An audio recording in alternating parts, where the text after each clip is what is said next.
Pemirsa, nasib tak beruntung menimpa penyanyi dangdut Macica Muchtar karena pada 4 Februari lalu, ia menjadi korban kecelakaan saat mengendarai sepeda motor. Macica disebut-sebut menjadi korban tabrak lari angkot yang menyalipnya di kawasan Komplek Deplu, Bintaro, Tangerang Selatan. Akibatnya, sejumlah lebam terlihat di tubuh Macica, terutama bagian wajah. Jadi awal mulanya itu kejadiannya tanggal 4 ya. Pagi jam 10 saya keluar dari rumah. Saya menuju mau ke pasar. Mau menuju ke pasar lewat Deplu. Terus di situ saya mengendarai motor sendiri.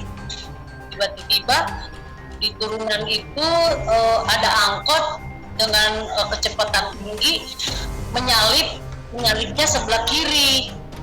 Ketika dia menyalip saya itu, dia salip terus nabrak saya udah nggak langsung saya teriak Allahu Akbar, langsung saya hilang, udah nggak sadar gitu. Bukan hanya lebam dan terpental dari roda 2 yang dikendarainya, Macica mengaku sempat jatuh pingsan, sehingga harus dilarikan ke rumah sakit terdekat dan mendapatkan perawatan secara intensif. Jadi pas saya udah nggak sadar itu, dibantu oleh masyarakat yang ada di situ ya. Jadi diangkut saya karena saya pingsan di tempat. Kemudian mereka angkat saya, pindahin ke pinggir. Kemudian nggak lama begitu, ketika saya sudah sadar, baru mereka menyampaikan ke saya bahwa tadi ibu itu kena kecelakaan. Saya bilang, kecelakaan apa? Karena saya masih itu ya, tadi ibu ketabrak sama angkot, terus mobil ibu, motornya terlempar, ibu itu terbang katanya. Jadi mereka lihat saya terbang terus saya jatuh, tersungkur di aspal. Untungnya saya pakai helm saya itu untung masih menempel di kepala saya. Nah ini muka saya tersungkur kena di aspal, jadi ini tadinya ini luka ini. Singkat alhamdulillah hari ini sudah lepas ini mukanya. Terus ini tangan saya yang kena di sini, ini juga kemarin dagingnya kelihatan ini, daging. Terus badan saya, kaki saya, lutut, luka, terus lebam-lebam semua. Terus waktu saya sadar itu, saya nanya, mana tolong hubungi suami saya bilang. Jadi diteleponlah suami saya, kan tidak jauh dari rumah. Setelah saya sadar, mungkin ada setengah jam kali saya sadarkan diri. Selain pemeriksaan luka, penyanyi yang populer di era 80-an itu juga melakukan sejumlah pemeriksaan, termasuk periksa ke dokter syaraf, MRI sesuai arahan medis. Macica sempat kaget ketika mendengar jika akibat benturan keras, bagian belakang kepalanya mengalami keretakan. Udah deh, namanya kita sakit ya, segala macam lah. Saya ambil itu minyak kayu putih, saya siram kepala saya. Terus saya ambil air, saya berdoa sama Allah, ya Allah tolong sembuhkan saya, Engkau yang menghidupkan saya, Engkau yang yang memberikan semua ujian cobaan ini, tolong bantu saya, tolong saya ya Allah, ringankan sakit yang saya derita, yang saya alami ini, hilangkan ya Allah, tidak ada kuasa saya nggak punya kuasa seperti ini, kuasa datang darimu ya Allah. So berdoa aja terus, pokoknya apa yang bisa saya ucap, mohon sama Allah, minta pengampunan dosa segala, kalau saya punya salah. Akhirnya nggak lama begitu, setelah saya siram kepala saya ini, saya siram semua kepala saya, alhamdulillah saya akhirnya tiba-tiba rasa ngantuk yang sangat luar biasa, terus saya tertidur.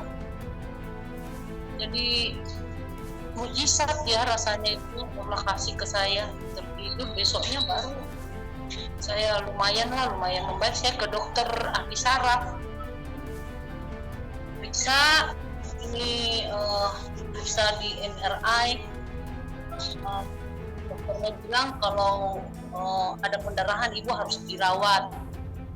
Tapi ternyata alhamdulillah setelah diperiksa hasil dari MRI itu tidak ada pendarahan di otak, tapi ada retak di tulang kepala saya itu, di sini ada retak sedikit gitu.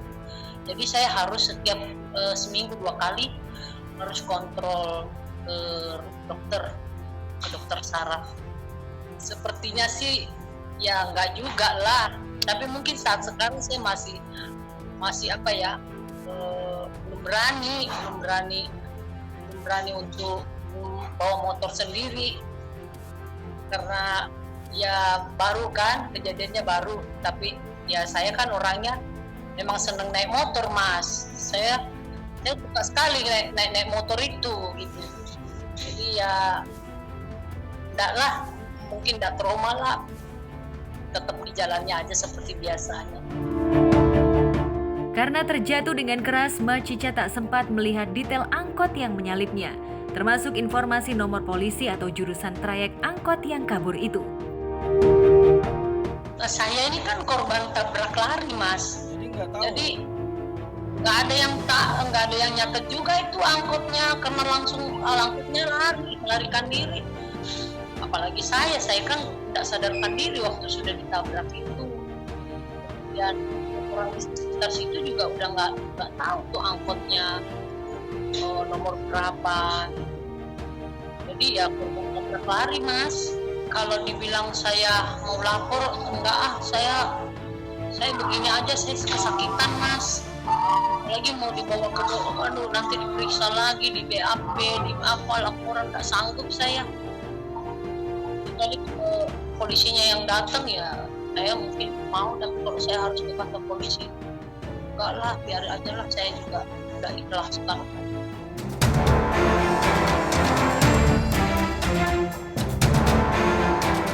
Pemain sinetron Riza Shah mendatangi Polda Metro Jaya Selatan bersama kuasa hukumnya untuk melakukan BAP terkait kasus penganiayaan yang dialaminya. Pemeran Rizky Valero dalam sinetron Putri untuk Pangeran itu terlihat datang mengenakan kaos lengan panjang warna hitam putih dan bertopi, menanggapi pertanyaan media dengan ramah. Alhamdulillah tadi baru selesai proses BAP ya, didampingi sama kuasa hukum saya. Alhamdulillah tadi berjalan dengan lancar dan insya Allah kasus ini bakal berlanjut ya, diproses. Kami melaporkannya 22 Januari tahun ini. Kejadiannya itu tanggal 21 jam 21.35 menit. Jadi jatuhnya hari Jumat, dan laporannya jam 4 pagi. Pada kesempatan itu, Riza mengaku menjadi korban penganiayaan oleh orang tak dikenal ketika sedang bermain badminton. Lantas, seperti apa kronologi kejadian hingga Riza menjadi korban penganiayaan? Jadi kronologisnya itu waktu itu kan saya mau main badminton kan di sebuah gedung olahraga di daerah Jakarta Selatan. Saya datang ke situ untuk pertama kalinya. Kalau tempat biasa itu penuh, jadi saya datang ke sini ternyata parkirannya kan penuh ya, akhirnya saya titipin kunci saya ke pengelola pihak gedung, saya masuk, saya ganti baju, saya mau siap-siap pemanasan untuk main badminton. Akhirnya ternyata si ibu-ibu datang lagi, dia nggak bisa pindahin mobil saya dengan alasan mobil saya susah untuk pindahin koplingnya. Keluar dari situ ternyata mobil saya udah dibawa sama orang yang tidak dikenal, dan dibawanya itu agak-agak kayak temperamen emosional ya. Dia maju-majuin, mundur-mundurin, kayak mobil saya kayak mau ditabrak-tabrakin gitu. Pas saya tanya baik-baik, saya langsung didorong dengan kata-kata kasar. Saya tidak mau ladenin orang itu, saya masuk mobil untuk pindahin mobil itu. Selang 5 menit atau 10 menit kemudian saya masuk lagi, ternyata udah dihadang sama bapak-bapak yang tadi. Saya disamperin, mobil saya digetok, saya keluar, saya diteriakin, "Woi keluar lo!" Akhirnya saya keluar, tiba-tiba muncul datang orang lagi dari arah belakang, dia berbaju kotak-kotak pakai kacamata. Dia datang langsung mukul saya mau babi buta. Dan jujur sih Mas, yang namanya orang kalau digas apapun pasti kan semua orang punya emosi juga, tapi nggak membenarkan untuk memain fisik.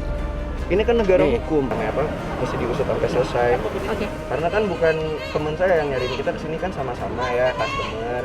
Harusnya apapun itu kan juga nggak boleh berperilaku seperti Betul, itu.